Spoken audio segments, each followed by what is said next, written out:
Okay, so Harvey Lee Backstage Pass is a wonderful book. It's released this very day, in fact, and there's a purchasing link just below this video. I urge you to check it out. Harvey, the first question I have for you, the first question I always ask anybody when they write a biography or a memoir is Yeah. why and why now? Well, why is a really good question because it's not strictly a memoir, Hmm. although it's a large part of it. Um, when I for all my years in the music industry and the video games industry, I used to tell these funny kind of war stories from being on tour and all the antics that we used to get up to in these companies like Virgin and Xbox and the record label. And I'd always, for years and years and years, I would tell these stories over the dinner table or the lunch table or the coffee room, all these companies I work for, and I'd always get the same reaction. And it was Hmm. like, you did what? You worked with who? You went where? And all of this. And people would lean in. And I'd always taken these stories and I'd taken my background for granted because it's just me, I don't know any different. But it became blindingly obvious after a few years that it wasn't very normal for most people to go on these kind of huge rock and roll road trips from a young age. And over time, some people used to say, well, you should write some of these down, because there's so many of these stories. In fact, I couldn't even get them all in the book. Hmm. So that there wasn't a moment where I woke up one morning and said, you know what, I'm going to write a book today. It just gradually happened over a very long period of time, a bit like my career, really. Right. And then one day I decided, I am going to write them down. And I started writing a few stories, and they were kind of chuckle worthy. But I Hmm. thought, well, I can't really market this. If I'm going to let other people read it, I'm going to have to put it together in some kind of format. So Yeah. hence the format it is. That's why the strap line is 50% rock and roll, 50% business, 100% true, because it's a real hybrid. It's a mixture of part memoir, part business book, part coming of age saga. Yeah, yeah, it's a fascinating read. I mean, I was quite intrigued of your shenanigans with Herman's Hermits. I can't even say it.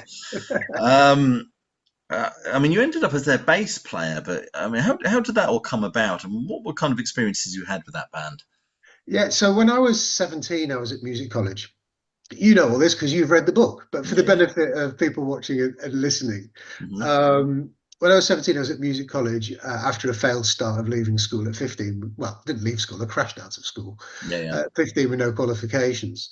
And I was just playing in big hair metal bands. It's Britain in the 1980s. We're all Yeah. into the new wave of British heavy metal and LA metal and all that kind of stuff. Hmm.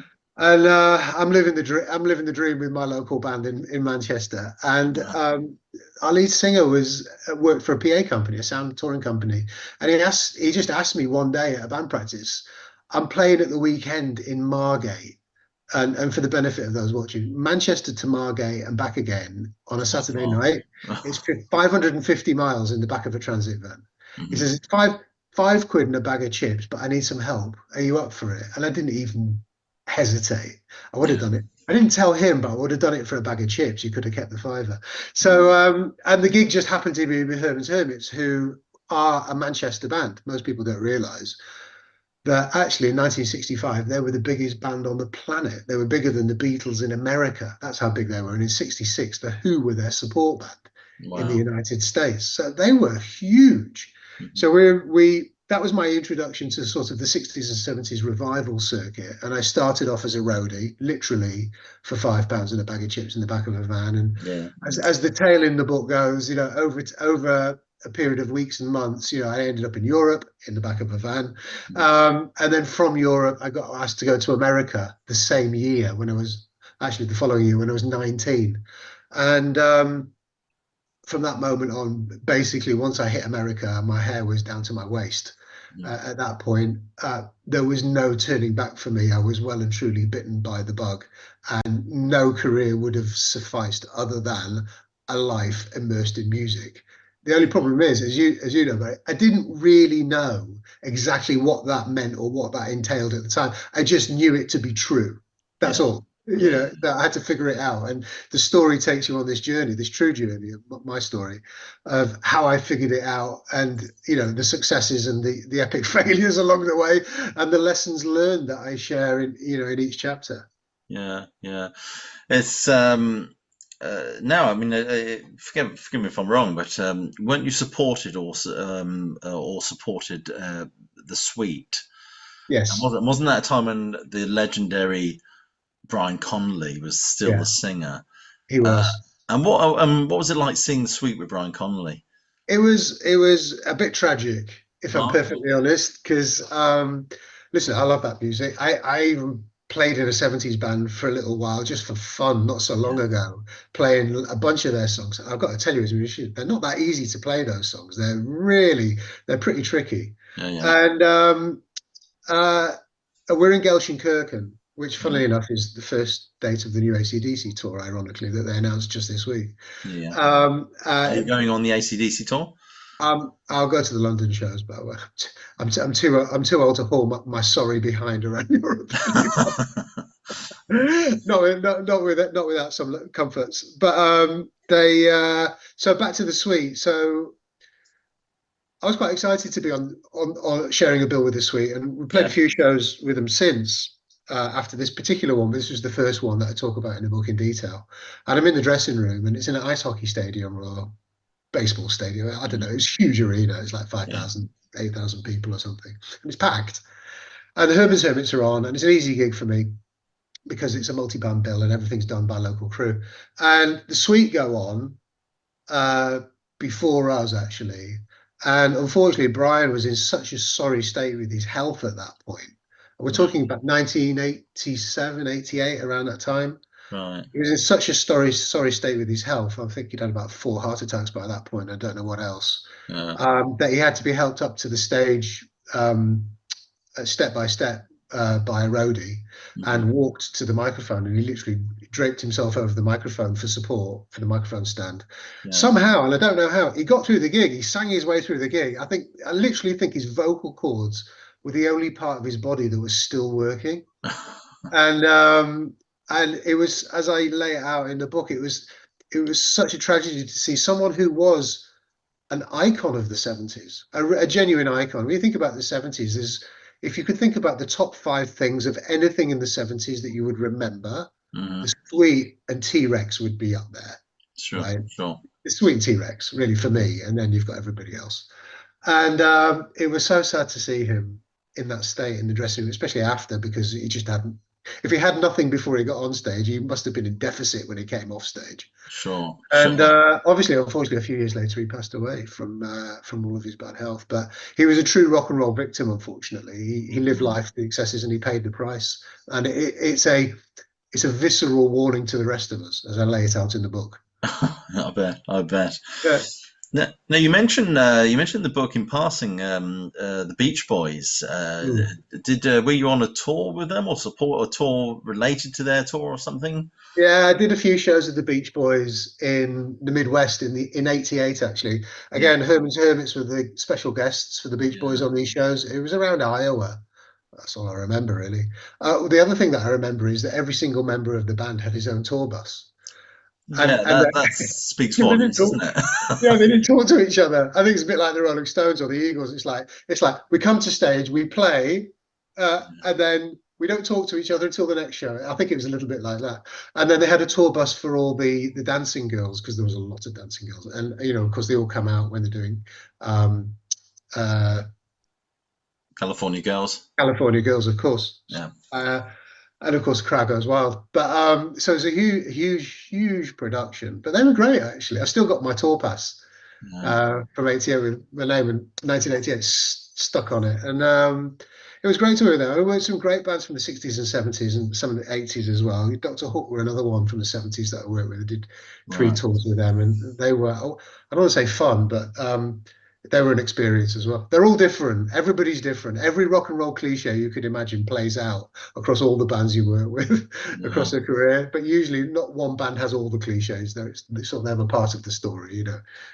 Yeah. I mean, coming back to Doctor Hook, I mean, you worked with was it Ray Eye Patch Sawyer or something like that? I Yeah, mean, what was it? He strikes me as a real character. I don't know if he I'm. was. He was. You know what? Ray was all right. When you're on the road with Ray, he's very affable, amenable. After a show, we'd play pool in the hotel together. He'd have a drink and a sandwich and play around with the crew as well. which is nice. When you're living in each other's pockets for weeks or months on end, Yeah. you don't really want it to be any other way. No. But Ray, Ray's alter ego or his ailments got the better of him when he would walk out on stage for sound check. Because what most people don't realize is, and I go into this in detail in the book as well, he was deaf as a doorpost. Okay. So, one of those tours, I was the monitor engineer on the side of the stage responsible for doing all of his on-stage sound. And I worked in production for another year where a mate of mine was also doing that role. And the most dreaded role on that tour would be the monitor engineer, because you would be in direct harpooning distance from Ray because he could never hear himself. So he'd Right. have to have his monitors so loud on the stage that not only would it drown the rest of the band out, the rest of the band, including the drummer, could not hear themselves play. The guy who was doing the front of house sound would have to turn the front of house PA off because it was so loud on stage. It was louder than the front of house. So, I mean, it was just a crazy situation, really. And he, of course, he, bless him, he would never turn his hearing aids on. Yeah. So, Yeah. It was like he was deliberately trying to test us. But so the shows and the sound was always tricky. But outside of the show, Ray was completely fine. And actually, we got some great. I didn't put them in the book. We got some great stories from him about the early '70s. Where they did it the old-fashioned way, like ACDC did, and a lot of sort of other bands where they all lived in a house together somewhere Yeah. in gigs, right? The band and their key road crew would all live together, and that would be the house they'd always come back to, and it would probably be some sort of rock and roll slum, but they all do the same thing. They always talk about the house they lived in with great warmth of a time where they had no money, Yeah. but they were happy, and they hadn't made it, Right. but they were happy, and that's really where the bonds were really forged for those bands. And later, when their success came, of course, that would put those bonds to tests. Yeah. Yeah. Yeah. Lawsuits would fly about and egos would get inflated, but that's a different story altogether. Sure. Sure. Didn't you get when you in a lift? Didn't you get stuck in a lift with Frankie Valli, or just in a lift with Frankie Valli? I mean, what was he? I didn't get stuck with him. It was somewhere in the States. He walked into the lift. I was with Herman's Hermits again. We were on tour over there on a big sort of 60s, 50s, sometimes it's a 50s bill, Uh, 50s, 60s, and 70s bill. And Frankie Valli walked in, and and the band know him, so they were like conversing with him. Of course, I didn't. But the one thing that I remember about Frankie, about not only how coiffured he was, mhm. but how small he was. Right. And I'm like, I could not believe he was like 4 foot nothing. Right. And he probably wasn't, but that was my lasting memory because I was 6'1". I just remember this little lights. I'm looking down and going, "My God, you're Frankie Valli." And I met Flo and Eddie from the Turtles as well backstage at a state fair. They were sweethearts. They were really lovely, and Yeah. Of they course, what they were in Zappa's band, weren't they? they were in Zappa's band. And what you find with these people is that when you meet them on your own terms, not as a fan, but when you meet them backstage as part of the crew, as part of a band that they know, then you automatically all the doors are open, in terms of, you're just part of them, and they just accept you and they just converse normally with you. So Flo and Eddie, they were great. They were really lovely. Actually, one of the things I regret is I never got a photo with them. Right. And but yeah, they were lovely as well. And Huey Lewis, they were sweet as well. So you come across all these people when you're on the road backstage. You find yourself on these bills with other bands, and they either know each other or they've heard of each other, and Do it's you think nice. That's do you I think like bands about have a different persona that they present to fans as opposed to how they are with the crew? some yes, maybe some no. I usually find most are pretty much as you might expect them.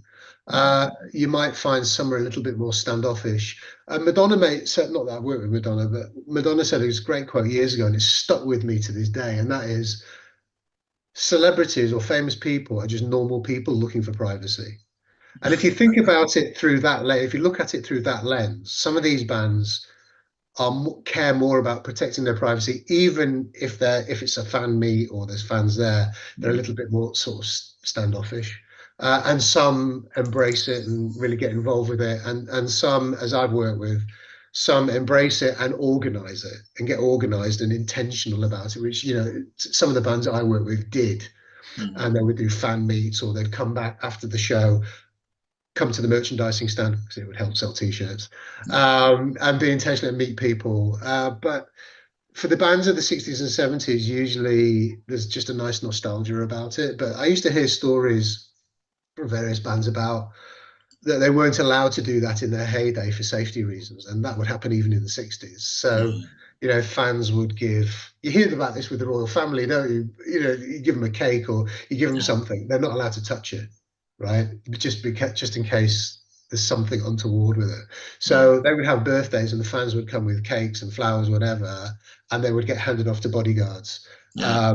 And they weren't allowed to eat the cake just in case there was something in it and they couldn't do the show the next day, or you just never know. And I've heard Yeah. stories about Elvis and the Beatles that happening too, but also some of the bands I work with as well, that also happened in their heyday too. Yeah. Yeah. Well, the Beatles, the fans used to throw jelly beans up at them, and George Harrison remember saying how they used to bloody hurt, and Yeah, also they would twang off his guitar strings as well and things like yeah, that. yeah. And Yeah. We used to get underwear, which, well, underwear's all right. I mean, it wouldn't usually land on the fretboard, so that's not an issue. But in the more rock and roll gigs, I remember I did a gig, oh gosh, early 90s with TerrorVision, if you yeah, remember TerrorVision. I did a gig with I them do. in Yeah. the Bude Rock Festival, and that was actually a bit tragic because one of them was on drugs in a heavy way. So it was a real sort of rock and roll, and the band I was managing, the Small Town Heroes, was supporting them. Hmm. And I remember it was on the beach, and there was a good few thousand people there. It was a bit like a mini Monsters of Rock, and Yeah. everybody was throwing bottles of wee at the stage, not because, and at each other, not because they didn't like TerrorVision or any other band. It's just that's what they did, Yeah. and it would wreak havoc. You'd have warm wee on the stage and all over the strings, and it's just doing outdoor shows is a different animal Yeah. altogether. The old Reading Festival when it was a rock festival, because I Yeah, come I from remember Reading it. originally. Yeah. Um, that was all bottles of piss flying around everywhere as well. It Yeah, was. yeah, yeah, yeah. Yeah, I've been there. I've been all the most early Monsters of Rock festivals at Castle Donington in the 80s, Yeah. Phoenix Festival. It's just how it used to be. And Yeah. Yeah. it's something I could easily live without. Yeah, absolutely. I mean, Reading Festival, it shifted from being sort of rock metal festival to being something else really. Yeah, After about the 1990s, there was a shift, wasn't there? yeah. Reading Rocks, I remember. That's right. That's right. You described Killing Joke as kind of living in an alternative reality. I think at some point. I wonder what you meant by that.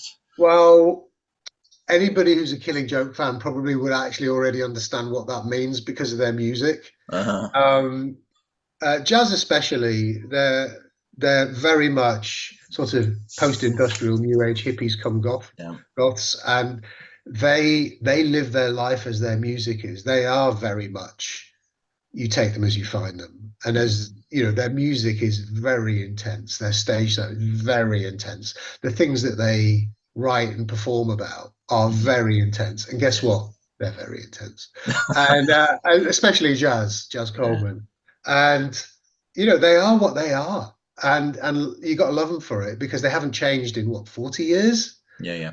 they've been going, and they're still going well. Unfortunately, obviously Geordie passed away recently, Mhm.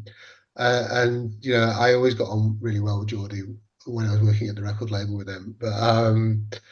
But yeah, they backstage at some of their shows. I never went on tour with them, but I would always go to the London shows because they were on the roster for the label that I worked for. Mhm. And they would dress up the dressing rooms in as caftans and teepees and tents and all sorts of illicit stuff was going on there.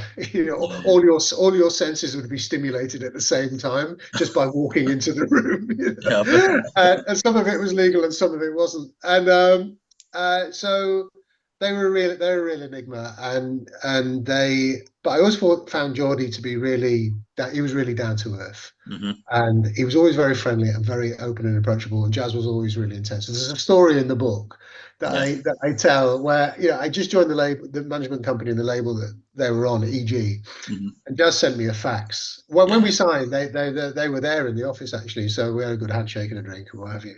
And I remember afterwards when the news came in that we'd signed, I got a fax at the office, which I was now resident in, from Jazz, and it was written in thick black marker, and it said, "Harvey, do not fail, Jazz." And that was just so typically him. He probably didn't give it a second thought. He's like, "Don't fail." or else I'll kill you. And it's like, he meant it. And Yeah. of course, we did fail.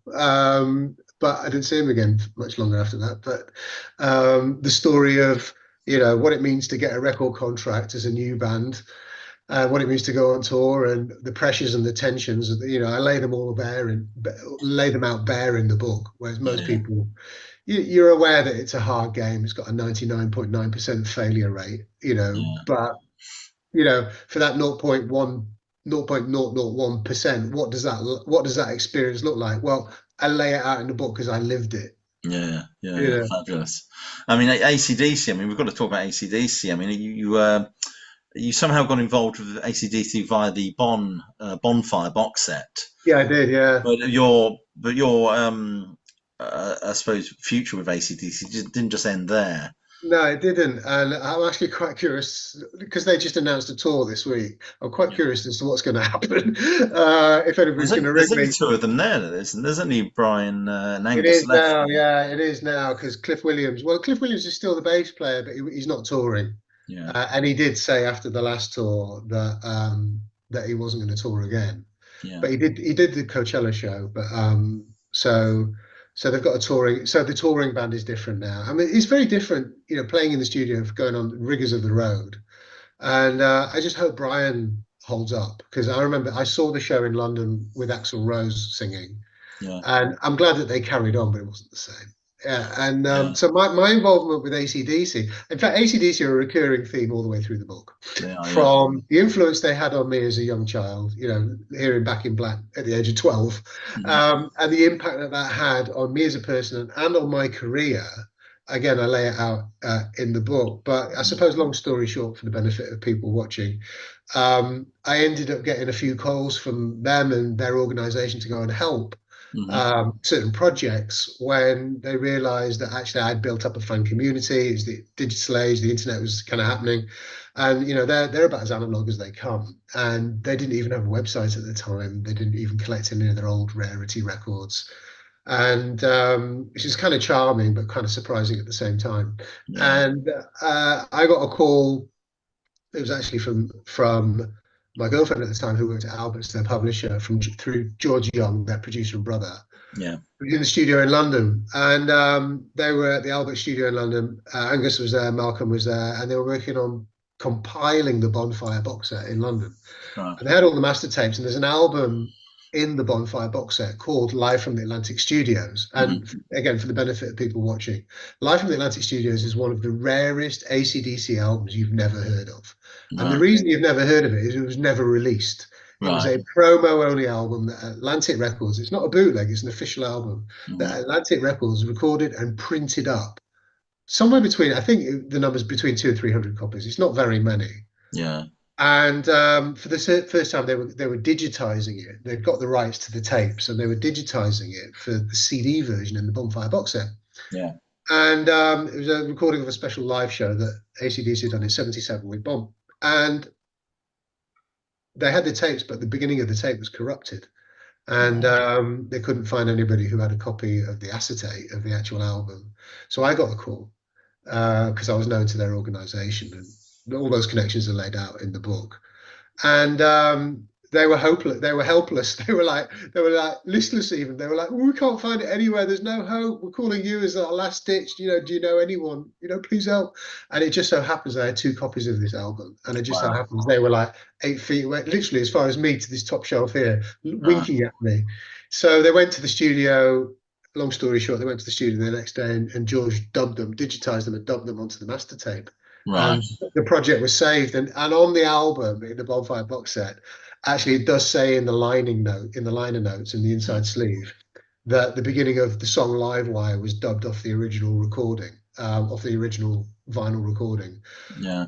And apologies if you notice any difference in quality, which, to be fair, I didn't. They did a really good job. But what Right. it doesn't say is, it doesn't tell the whole story of how it came to be, who helped them, and what was at stake. And so I lay that story out in the book for the Wow. first time. I tell that story for this because it was me, right? Yeah. Yeah. Yeah, it was So me who you did. you were the man.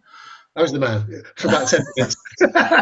But, they came back for some help. Their label came back for some help on the Stiff Upper Lip tour, which was about 3 years later, for some help. And again, the band still weren't on the internet at that point. So I was like, right time, right place. But I created the right time and created the right place for that call to come. And again, that's one of the reoccurring themes in the book, where I, through circumstances either of my making or not of my making, I had to create the moment for luck to happen, right? Yeah. And again, you'll pick up on that all the way from the first chapter all the way to the end. Sure. I've got one last question for you, really. It's a question I've got to ask you because I'm a huge Yes fan, as my audience are huge Yes fans as well. Yeah. How did you manage to? How did you get the interview with Trevor Horn? So I met Trevor, would have been late 90s, about 97-ish, something Okay. like that. Oh, that was after his dalliances with Yes, then. It was, yeah. I mean, I love those. Did he do two? He only did 2 albums with Yes, right? He produced. Well, he sang on one album, which was the drama record, wasn't it? Then he sang. Right, Then they replaced the singer's vocals with his vocals on right, "Fly From Here," so they made it the Trevor Horn lineup. right. But he produced. He was in the producer's chair for 90125 and Big Okay. Generator albums as well. Those 2 albums I have, and those two Yeah, albums I love, and I loved them when they came out, actually. yeah, yeah. So I'd left the record label in the story in the book. I'd left the record label I was working at Okay. the time. I was out of work, and I got an interview at ZTT Records, and ZTT Records is Trevor Horn's label, co-owned with his wife, who sadly is no longer with us, Okay. Jill Sinclair. So I have the first interview with Jill. There's a big story about that, which you're aware of, which we won't share here because it's a spoiler. And Okay. somehow I get a second interview, and the second interview is with Trevor. Right. And, it's at the ZTT offices, which is, at that point, it was above Psalm West Recording Studios in Ladbroke Grove, which is where a lot of these big records were made. Yeah. Part of Led Zepp 4 was recorded there, Madonna. I mean, you name it. Yeah. They've been there. I think it's still there, actually. And so I'm upstairs in this little room with him. And he's the most down to earth bloke that you could imagine versus Right. the myth, Okay. or the legend that you would imagine. And he's just eating. I'm having an interview with him, and he's eating beans on toast on a tray on his knee while Is we're it? having the interview. So he is this huge name. He is this big producer. But we just had a very, very real conversation, and he couldn't have been more real with me. And I really, I respect that a lot, actually. Yeah, I can And imagine. unfortunately, I didn't get the job, so I would have loved to go to work for him. But anyhow, Yeah. c'est la vie. Okay. Anyway, Harvey Lee, Backstage Pass, wonderful book. It's out today. It is. There's a purchasing link just below this video. I do suggest you check this out. There's some wonderful stories in here. Really, really are absolutely fabulous book. Anyway, Harvey, thank you so much for giving me some of your time and talking to us about this wonderful book. Enjoy the rest of your day. Have a wonderful whatever. You've got more interviews, I presume. Yeah, I'm busy. I'm busy as busy can be for the next couple of days, and I've been doing media for the past 2 weeks. I bet. I mean, the book's sold out today on Amazon. The paperback, it's literally sold out. It's on back order already. Is that? I was up at 6 o'clock this morning to see, and it was like I was on back order. So the reaction to the book has been phenomenal. It went to #1 on the pre-order charts, and so I'm just very humbled and blessed for the reaction that people are having to it. So thanks for your time as well. Well, let's hope we can get a few more sales then, shall we? Lovely. Anyway, all the best. Enjoy the rest of your day. Thanks a lot. All the best. See ya. Bye. Bye-bye.